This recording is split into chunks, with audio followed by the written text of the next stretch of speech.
Hello, we're back with another Play or Pass, where we jump into some co-op and multiplayer games and give you our thoughts on whether or not they're worth picking up.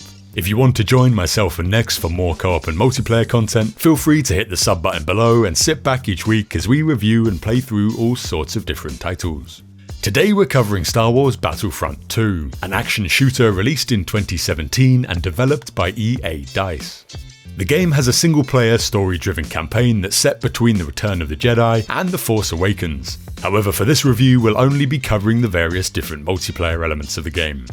Back in 2017, the game had a pretty controversial release. It was given some praise for its graphics, gameplay and style of multiplayer, but this praise was massively overshadowed by the cash-grabbing nature of its loot boxes, progression system, microtransactions and the advantages that players could get through spending money over those that didn't. All of this meant that Star Wars Battlefront 2's launch was a bit of a train wreck. The fans of Star Wars hated that the franchise had been turned into a cash cow. Gamers that had forked out money for a complete game felt scammed because they had to spend even more money to stay competitive. And many people simply refused to buy the game and support EA's anti-consumer pro-shareholder kind of business model. For me, this was all made worse by the fact that the original Star Wars Battlefront 2 is many people's favourite Star Wars game, and EA had just taken a massive dump on memory lane and tarnished its name. However, since its launch, EA have been trying to claw their way back from the dark side, salvage their reputation, and redeem their shady business tactics. There have been multiple free content updates,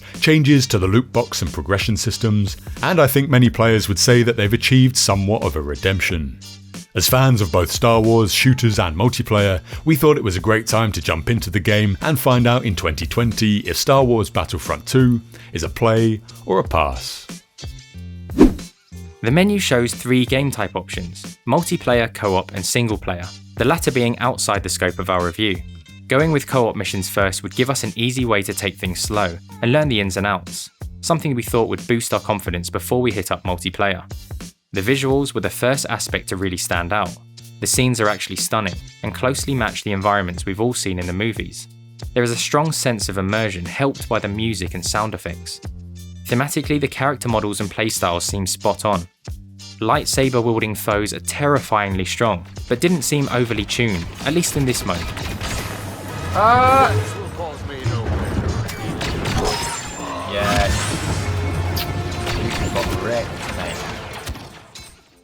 There is something about the game though that made us feel like it doesn't fully reward good aim as well as some other more competitive shooters do.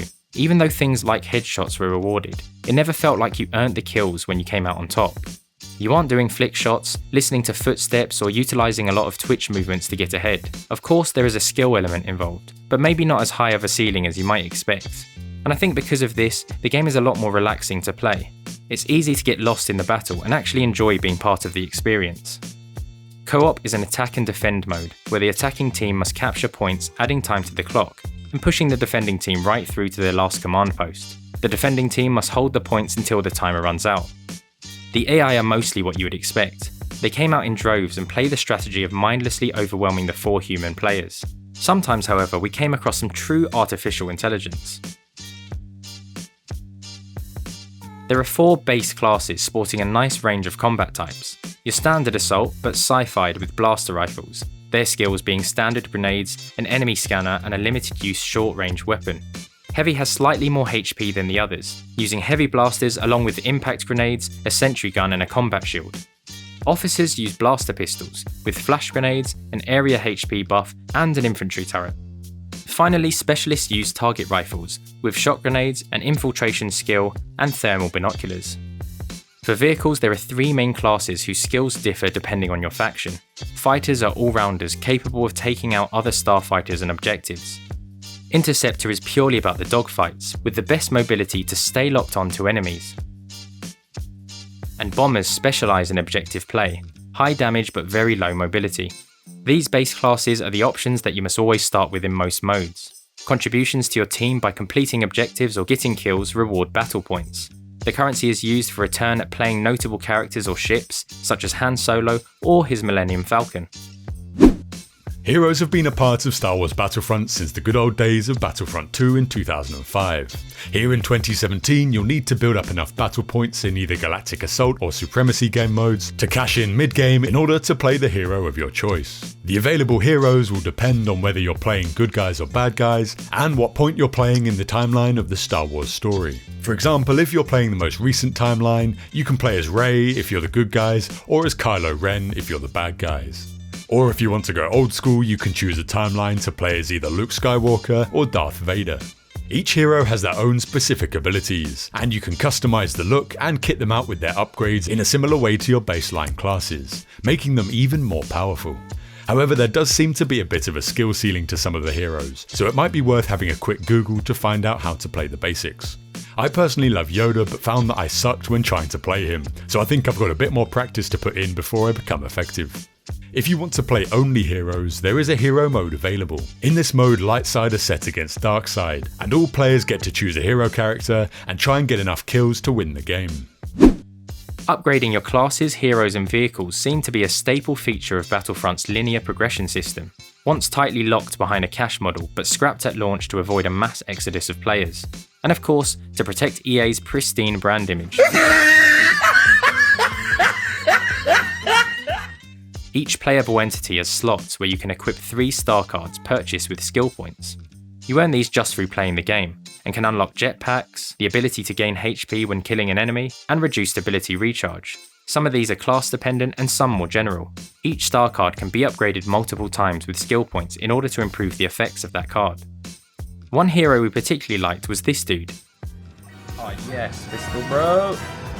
For only 1000 battle points, who had an incredibly strong pistol. Match that with his large health pool and you have a really cost-effective character. Multiplayer is split into Supremacy, a 40-player objective capture mode, and Heroes and Villains, where you exclusively play as special characters in elimination or deathmatch style modes. There is also a section called More that has limited time game modes, one of which is called Galactic Assault, which is a large-scale attack and defend game split into multiple phases spanning all 3 eras of Star Wars. Multiplayer is an entirely different experience to co-op.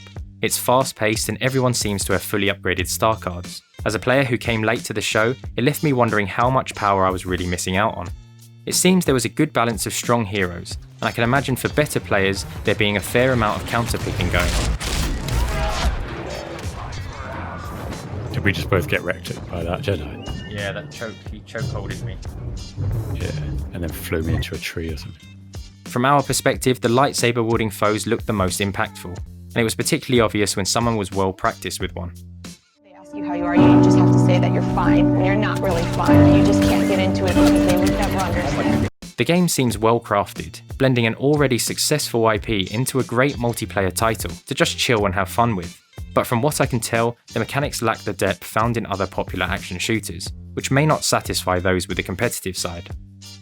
Having played the game on PS4 a few years ago, I kind of knew what to expect jumping in, and for Next this was a brand new experience. For me, I saw a game that had changed dramatically for the better. There was more content, faster progression, less push for you to spend your money, more game modes, and a feeling that the game was actually a game, and not just a sneaky way for you to part with your hard-earned cash. For Next, it was a clean slate with 0 expectations, and despite our 2 different perspectives going into the game, we both ended up really enjoying it. The graphics were great and the colours, sounds and details in the varying environments really helped bring the Star Wars universe to life. The game modes themselves were good too. Hero mode lets you play as whatever characters you like from the Star Wars universe, and the PvP multiplayer has a range of large and small scale objective based game types. However, we both found that our favourite was the co-op mode. This puts you in a small team of other players to push through objectives against the AI.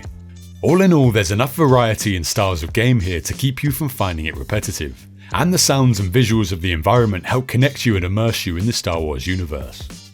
Overall, we gave Star Wars Battlefront 2 a 3.5 out of 5, and for us it's a play. Let us know in the comments what you think of the game, or whether or not you agree with our review. We're the Bullet Sponges, and we'll see you in the next one.